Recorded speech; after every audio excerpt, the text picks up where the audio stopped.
आज शाम को एक पार्टी शहर से दूर एक पार्क में 25 लाख के हीरे लेकर आने वाली है। मैं जाऊं तो खतरा है और किसी इंसान पे मैं एतबार भी नहीं कर सकता, क्योंकि ऐसा ना हो कि साला 25 लाख और हीरे दोनों लेकर फरार हो जाए। जयसिंह, दुनिया कभी ये मान सकती है कि चोरों को पकड़ने वाला पुलिस का कुत्ता खुद चोरी करे? कभी नहीं।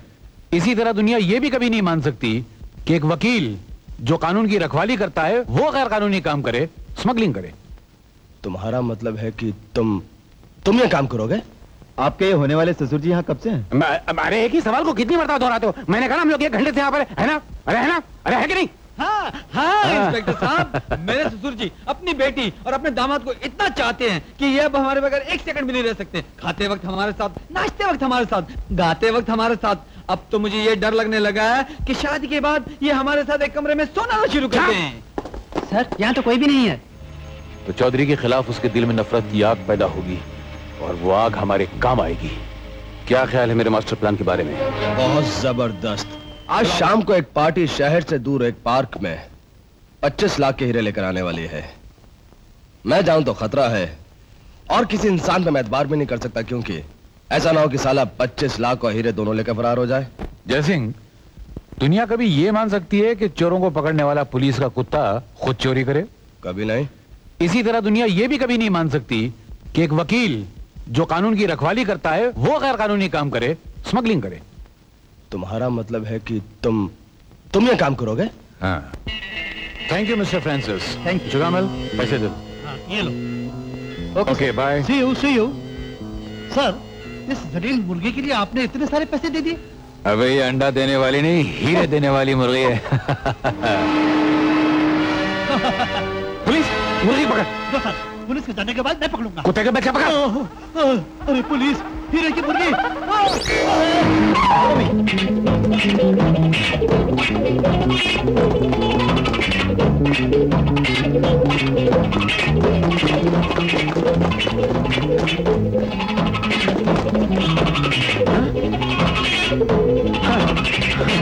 डैडी आप अरे भगवान का लाख लाख शुक्र है कि तुम यहाँ हो।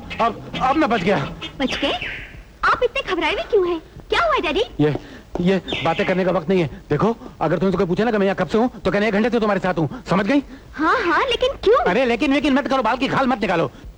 ये एक केस का मामला है। लेकिन तुम यहाँ क्या कर रही हो? डैडी, पिछले कई दिनों से मैं सोच रही थी कि आपसे इसके बारे में पूछूं। किस बारे में? मैं एक लड़के से प्यार करती हूँ जिसका नाम रामू है। मैं उससे शादी करना चाहती हूँ। मैं यहाँ उसके साथ, मतलब आपके होने वाले दामाद के साथ यहाँ आई हूँ। अरे तुम मेरी इजाजत के बगैर किसी से प्यार कैसे कर सकती हो? प्यार तो एक तरह तुम मुझसे शादी करना चाहती हो। मैं किसी फालतू आदमी को अपना दामाद नहीं बनाने दूंगा। तुम क्या समझ? अरे हंसो। कौन हो तुम और यहाँ क्या कर रहे हो? मैं कौन हूँ? लगता है पुलिस डिपार्टमेंट में नए आए हो, इसलिए जाओ माफ करता हूँ। मैं शहर का सबसे बड़ा वकील कैलाश नाथ हूँ और ये मेरी बेटी है। ओह, आई सी। मैडम, आपके पिताजी यहाँ कितनी देर से हैं? अब वो मैं... क्या फजूल बातें कर रहे हो? हम 1 घंटे से खड़े हुए यहाँ बातें कर रहे हैं कि नहीं? अरे है कि नहीं? अरे है कि नहीं? देखा? देखा, ये लो आइसक्रीम। ये कौन है और इससे आपका क्या रिश्ता है? ये मेरा होने वाला दामाद है। दामाद? अरे तुम लोग ऐसे क्या करो, आइसक्रीम खाओ ना। अब आप सोचते होंगे कि मैं आइसक्रीम क्यों नहीं खा रहा हूँ। मैं खाता नहीं, क्या मेरा गला बैठ जाता, कोर्ट में चिल्लाना बहुत पड़ता है ना। It's alright. मिस्टर रामू, आपके ये होने वाले ससुर जी यहाँ कब से हैं? अरे एक ही सवाल को कितनी मरतबा दोहराते हो? मैंने कहा हम लोग 1 घंटे से यहाँ पर है ना? अरे है ना? अरे है कि नहीं? हाँ हाँ इंस्पेक्टर साहब, मेरे ससुर जी अपनी बेटी और अपने दामाद को इतना चाहते हैं कि ये अब हमारे बगैर 1 सेकंड भी नहीं रह सकते। खाते वक्त हमारे साथ, नाचते वक्त हमारे साथ, गाते वक्त हमारे साथ। अब तो मुझे ये डर लगने लगा है कि शादी के बाद ये हमारे साथ एक कमरे में सोना शुरू कर दें। सर यहाँ तो कोई भी नहीं है। मैंने देखा है उन लोगों ने भागने से पहले कोई चीज यहीं कहीं फेंकी थी। ऐसा करो, तुम लोग उधर तलाश करो। अच्छा साहब। आना। हाँ, चलो देर हो गई। इतनी जल्दी भी क्या ससुर जी? खबरदार जो मुझे ससुर कहा तो आप मेरे ससुर नहीं? बिल्कुल नहीं। दामाद जी। हाँ, तो आप यहाँ बैठकर आइसक्रीम खाइए और सेहत बनाइए। हम लोग भी सेहत बना कर आते हैं। चलो। With your permission, daddy.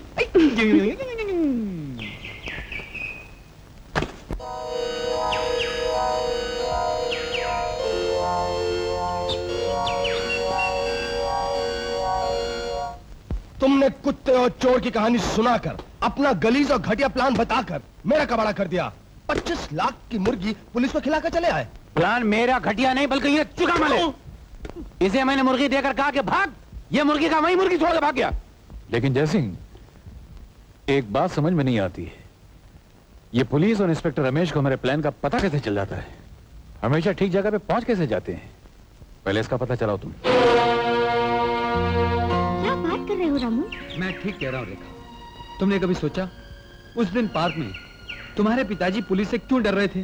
Police उनके पीछे क्यों लगी हुई थी? और उन्होंने हमसे झूठ बोलने के लिए क्यों कहा? गड़बड़ है रेखा, वो यकीनन कोई गैर कानूनी काम कर रहे हैं। अगर ऐसी बात है रामू, तो आज के बाद मैं अपने डैडी पर और उनकी तमाम हरकतों पर नजर रखूंगी। अगर वो वाकई गलत रास्ते पर जा रहे हैं, तो बेटी होने के नाते ये मेरा फर्ज है कि मैं उनको सही रास्ते पर लाऊं। चुगामल, सर। रेखा को बुलाओ। रेखा? रेखा आपके दामाद के साथ घूमने के लिए बड़ी खूबसूरत जोड़ी है। कौन दामाद?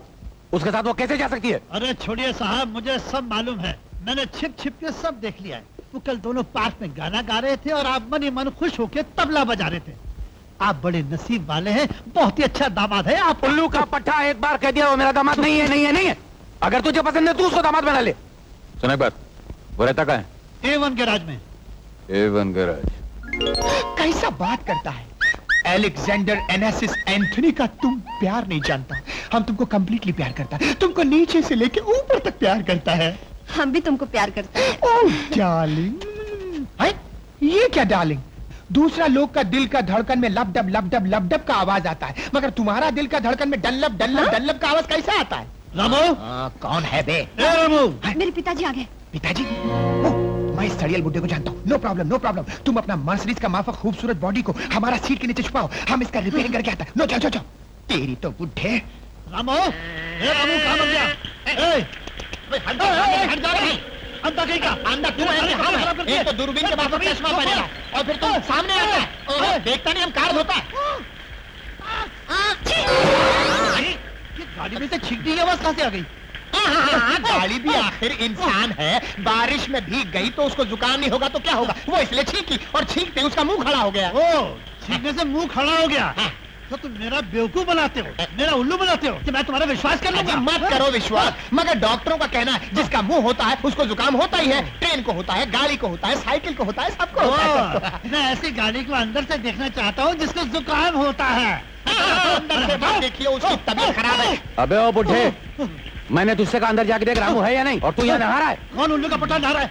ये मुझे गाड़ी समझ के धोता चला जा रहा है। ए, रामू है? बॉस, हाँ। बॉस तो जरा बाहर गया। आपको अगर उनको मीट करना है तो थोड़ा वेट करना पड़ेगा। वेट कीजिए ना, उधर बैठिए ना। चले, तू जाके गाड़ी पहुंच। चल चल।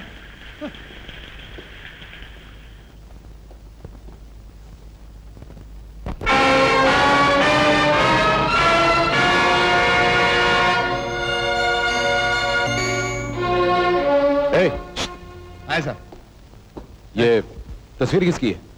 ये हमारा बॉस रामू है ना साहब, उनका माता जी का है। ये जिंदा है? हाँ, मगर साहब जेल में है। तुम्हें पूरी तरह से यकीन है कि रामू ही जस्टिस चौधरी का लड़का है, और ये वही जस्टिस चौधरी है जिसने रामू की मां को धोखा भी दिया था। हाँ, मैं और चौधरी एक ही कॉलेज में एक ही क्लास में पढ़ते थे। मैं उसके प्यार के सब किस्से अच्छी तरह जानता हूँ। सुनो, मेरे दिमाग की शैतानी फैक्ट्री में फिर एक भयंकर आइडिया आ रहा है।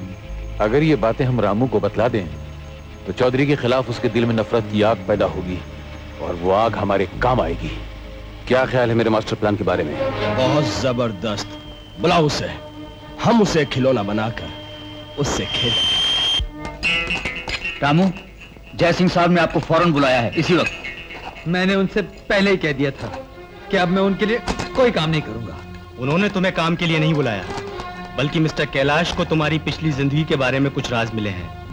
अगर तुम ये जानना चाहते हो कि तुम्हारी माँ की जिंदगी किसने बर्बाद की और तुम्हें किसने यतीम बनाया, तो फौरन चलो। तुम्हारा मतलब है ये जस्टिस चौधरी जो आज अदालत की कुर्सी पर बैठकर इंसाफ करता है, जिसके शब्दों को लोग कानून और इंसाफ की आवाज कहते हैं, उसने बरसों पहले मेरी माँ के साथ नाइंसाफी की, शादी के फरेब में उसे माँ बना दिया और फिर उसे ठुकरा दिया। वही मेरी पैदाइश का जिम्मेदार है ये जस्टिस चौधरी। हाँ, यही जस्टिस चौधरी। मैं और चौधरी एक ही कॉलेज में पढ़ते थे, इसलिए मैं चौधरी से अच्छी तरह वाकिफ हूँ।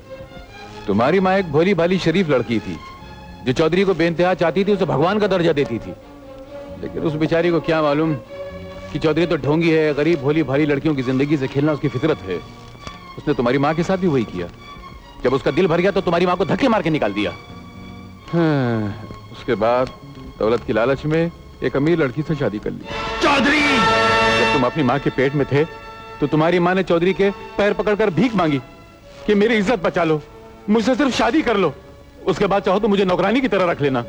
मगर उस मगरूर आदमी ने तुम्हारी माँ को लात मार के निकाल दिया। चौधरी! और आज वही जालिम चौधरी अदालत में बैठ के इंसाफ कर रहा है। इज्जत कमा ली, दौलत कमा ली, शौहरत कमा ली, और ये देखो तुम्हारी शक्ल भी इससे कितनी मिलती है। कोई भी राह चलता हुआ इंसान कह सकता है कि चौधरी ही तुम्हारा बाप है।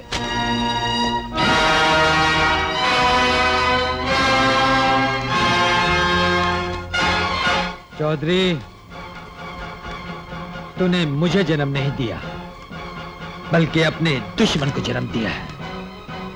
मेरी माँ तेरी धोखेबाजी को माफ कर सकती है, लेकिन मैं तुझे कभी माफ नहीं करूंगा, कभी माफ नहीं करूंगा। अपनी माँ के आंसू के बदले तुझे खून के आंसू लाऊंगा। जोश में आके कोई गलत कदम मत उठा लेना, वो तुम्हें बर्बाद कर देगा। चौधरी बहुत चालाक आदमी है। रामू, चालाक आदमी को चालाकी की छुरी से मारना ही चालाकी कहलाती है। उसने तुम्हारी माँ को बदनाम किया, उसकी गरीबी और मजबूरी का फायदा उठाया। रामू, तुम भी कोई ऐसी चाल चलो जिसे चौधरी की इज्जत बेइज्जती में बदल जाए और सारा समाज और दुनिया उस पर थूकने लगे। और उसका सिर्फ एक ही रास्ता है, उसका बेटा इंस्पेक्टर रमेश, जिसमें उसे बहुत नाज भी है, उसे फंसा लो। हम उसके लाडले बेटे को कानून की नजरों में मुजरिम बनाकर गिरफ्तार करवाएंगे। चौधरी को बर्बाद करने के लिए मैं हर कदम पर तुम्हारे साथ हूं। बोलो, बोलो मुझे क्या करना होगा। मेरे दिमाग के शैतानी फैक्ट्री में एक प्लान तैयार है, तुम्हें सिर्फ अमल करना है बस। Hello, police station. हरामजादे, अब पता चला कि हमारे सारे प्लान पुलिस तक कौन पहुंचा रहा था। तू इंस्पेक्टर रमेश को फोन कर रहा था ना, ताकि उसे पता चल जाए कि हम उसके खिलाफ क्या प्लान बना रहे हैं। बस बता, ये सच है कि नहीं? हाँ, सच है, क्योंकि तुम एक कमीने इंसान हो। अपने साथियों को भाई कहते हो और उनकी बहनों की इज्जत लूटते हो। तुमने मेरी बहन की इज्जत लूटी। मेरा बाप जब उसे बचाने आया तो तुमने उसे मार डाला। मेरी बहन ने खुदकुशी कर ली, इसलिए मैंने तुमसे बदला लेने की ठान ली थी। और मुझे जब भी मौका मिला तुम्हारे इन खिलौनों के खेल को बर्बाद करने का, मैं पुलिस को खबर देता रहा और तुम्हें नुकसान पहुंचाता था। तू मेरे खिलौनों का खेल तो खत्म नहीं कर सका, लेकिन मैं तेरी जिंदगी का खेल हमेशा हमेशा के लिए खत्म कर दूंगा। डैडी, क्या क्लब गेस्ट हाउस में आऊं अभी इसी वक्त? ठीक है, अभी आता हूं।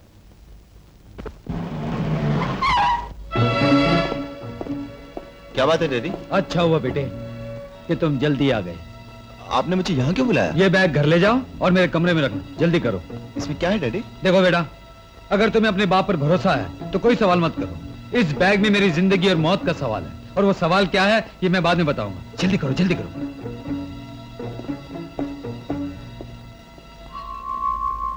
वाह ब्रदर वाह, खोखे उड़ा दिए, खोखे उड़ा दिए। क्या एक्टिंग है, क्या मेकअप है। तुम तो हर नकली मेकअप में असली लगते हो। अगर जस्टिस चौधरी ने तुमको इस मेकअप में देख लिया तो बोलेगा मेरा डुप्लीकेट किधर से आ गया। चलो जल्दी यहाँ से निकल चले। अरे वहां से नहीं, यहाँ से। ओ, वहां से।